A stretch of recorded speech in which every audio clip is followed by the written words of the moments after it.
Nangako daw po si dating DPWH Engineer Henry Alcantara na magsosole siya ng 300 million pesos. Oh.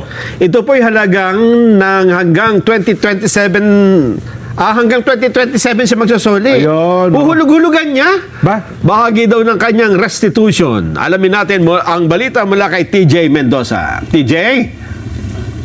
Jen and Nelson, tama kayo, nangako si dating DPWH Engineer Henry Alcantara na uutay-utayin niya ang pagsasauli niya ng 300 million pesos na halaga hanggang taong 2027 na bahagi ng kanyang restitution.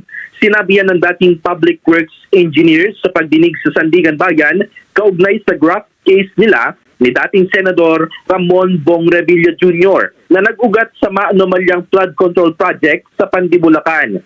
Sa kasalukuyan, umabot na sa 181 million pesos ang isinasauli ni Alcantara sa pamahalaan. Ang pagbabalik ni Alcantara ng 300 million pesos ay bahagi ng kanyang ng proseso ng Witness Protection Program ng gobyerno. Yan mo ng latest mula sa Sandigan Bayan. Balik sa inyo, Jen and Nelson. Ayun, salamat, TJ.